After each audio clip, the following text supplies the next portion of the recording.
What's up, guys? Welcome to Tech Insights for Visionaries. Here we discuss the latest technology trends and the ways they apply to people's lives.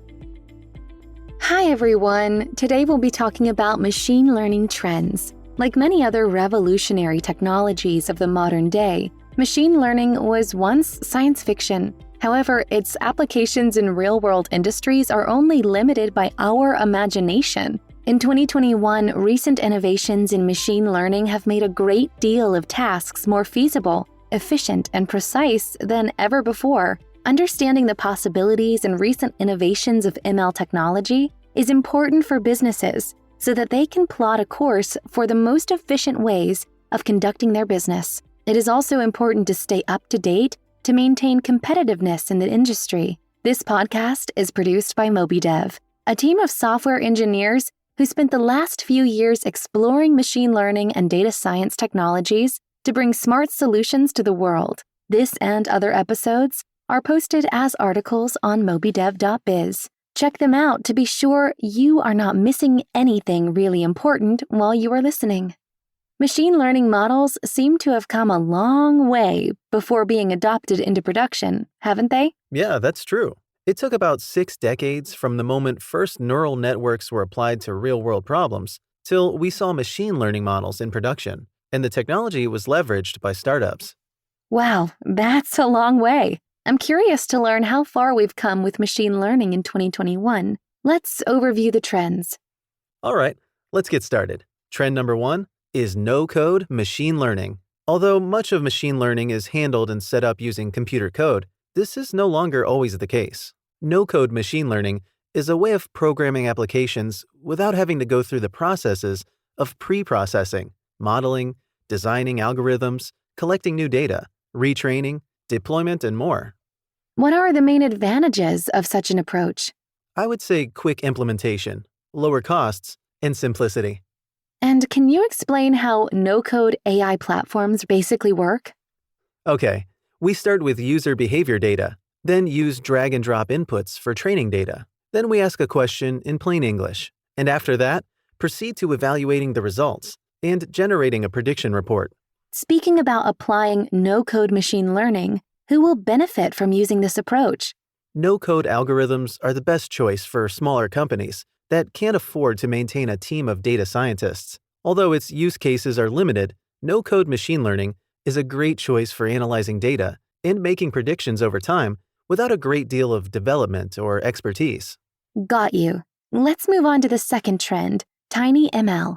While large-scale machine learning applications exist, their usability is fairly limited. Smaller-scale applications are often necessary. It can take time for a web request to send data to a large server, for it to be processed by a machine learning algorithm, and then sent back. Instead, a more desirable approach might be to use machine learning programs on edge devices. By running smaller-scale machine learning programs on IoT edge devices, we can achieve lower latency, lower power consumption, lower required bandwidth, and ensure user privacy. Since the data doesn't need to be sent out to a data processing center, latency, bandwidth, and power consumption are greatly reduced.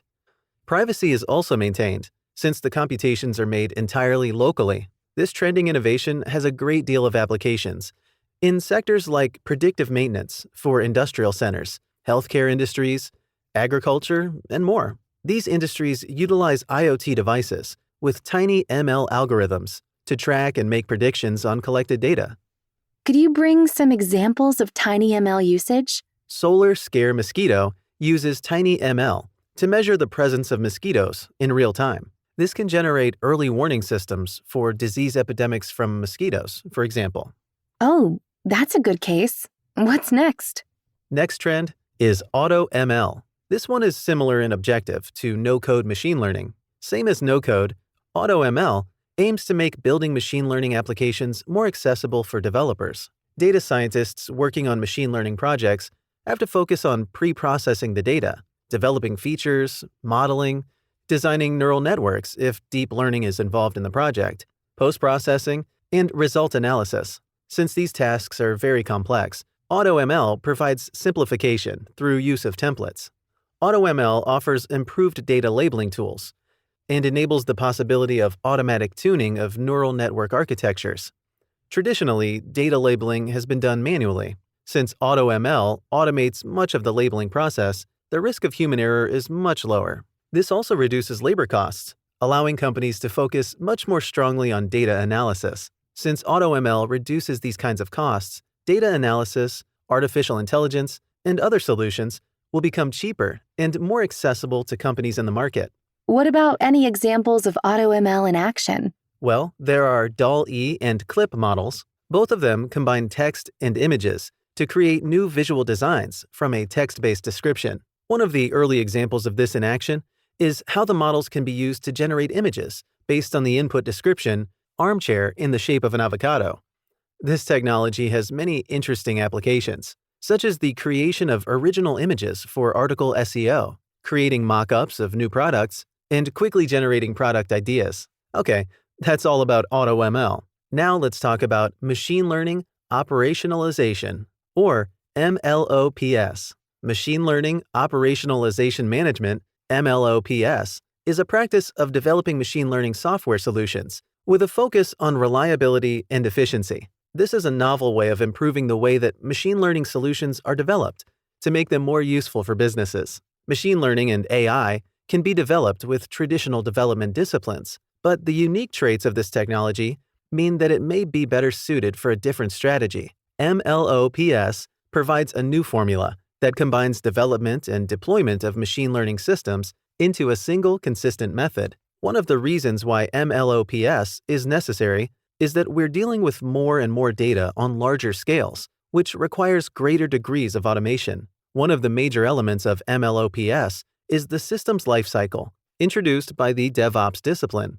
I believe understanding the life cycle of machine learning systems is essential for understanding the importance of MLOps. So let me jump in here with a brief overview.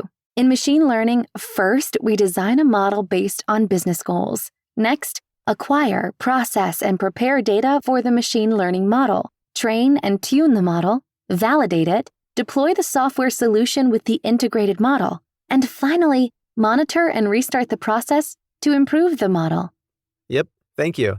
And one of the advantages of MLOPS is that it can easily address systems of scale. It's difficult to deal with these problems at larger scales because of small data science teams, gaps in internal communication between teams, changing objectives, and more. When we utilize business objective-first design, we can better collect data and implement machine learning throughout the entire process. These solutions need to pay close attention to data relevancy, feature creation, cleaning, finding appropriate cloud service hosts, and ease of model training after deployment to a production environment. By reducing variability and ensuring consistency and reliability, MLOPS can be a great solution for enterprises at scale.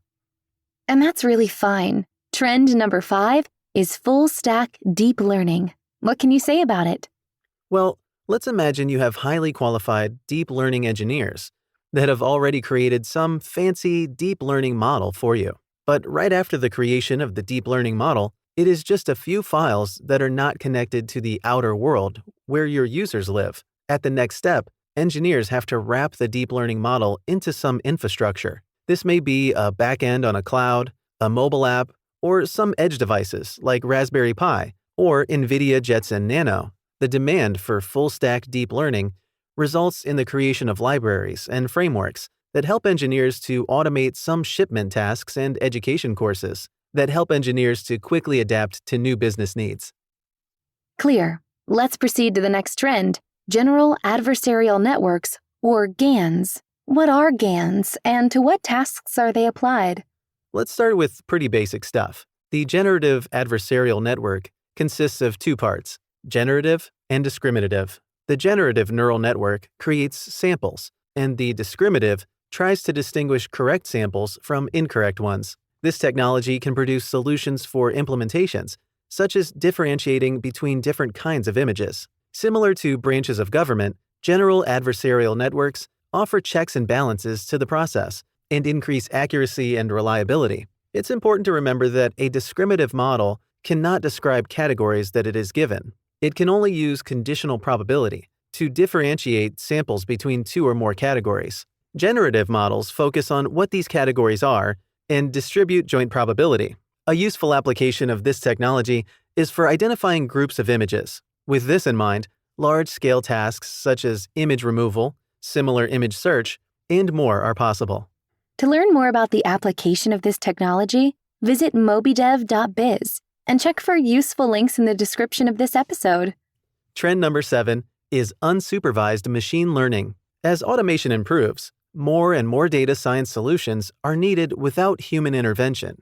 Unsupervised machine learning is a trend that shows promise for various industries and use cases. We already know from previous techniques that machines cannot learn in a vacuum. They must be able to take new information and analyze that data for the solution that they provide. This typically requires human data scientists to feed that information into the system. Unsupervised machine learning focuses on unlabeled data. Without guidance from a data scientist, unsupervised machine learning programs have to draw their own conclusions. This can be used to quickly study data structures to identify potentially useful patterns and use this information to improve and further automate decision-making. One technique that can be used to investigate data is clustering. By grouping data points with shared features, machine learning programs can understand data sets and their patterns more efficiently. Another trend is reinforcement learning.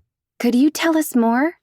Of course. In machine learning, there are 3 paradigms: supervised learning, unsupervised learning, and reinforcement learning. In reinforcement learning, the machine learning system learns from direct experiences with its environment. The environment can use a reward-punishment system to assign value to the observations that the machine learning system sees. Ultimately, the system will want to achieve the highest level of reward or value, similar to positive reinforcement training for animals. This has a great deal of application in video game and board game artificial intelligence.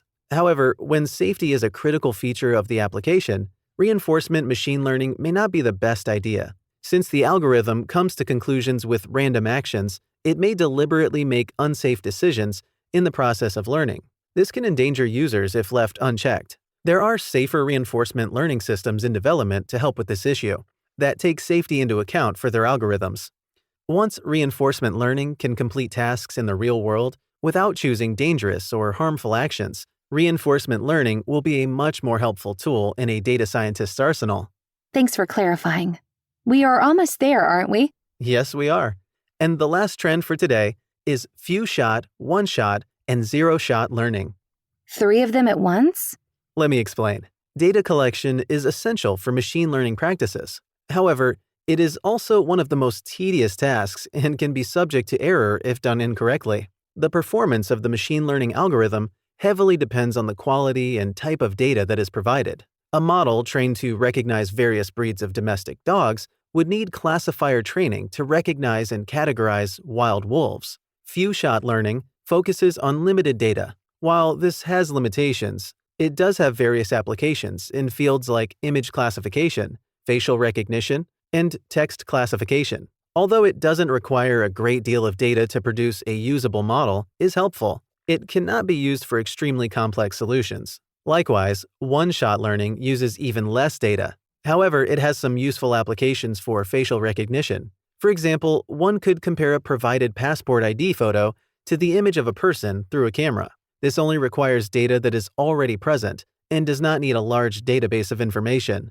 Zero-shot learning is an initially confusing prospect. Indeed. How can machine learning algorithms function without initial data? Zero-shot machine learning systems observe a subject and use information about that subject to predict what classification they may fall into.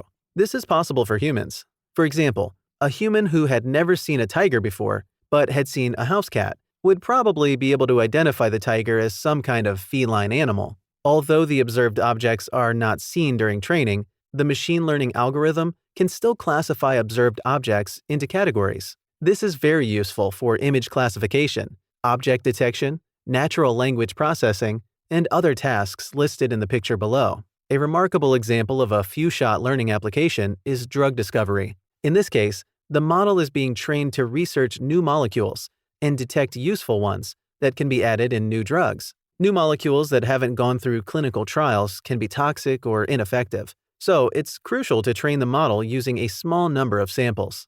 Now it's clear. Well, it seems like with data science and machine learning, industries are becoming more and more advanced by the day, In some cases, this has made the technology necessary to remain competitive. At the same time, utilizing this technology on its own can only get us so far. We need to innovate to achieve goals in novel and unique ways to truly stake a corner in the market and break into new futures that previously were thought to be science fiction. Every objective requires different methods to achieve. Talking to experts about what's best for your company can help you understand what technologies, such as machine learning, can improve the efficiency of your business and help you achieve your vision of supporting your clients. If you wish to receive more insights about machine learning and data science, subscribe to MobiDev on social media.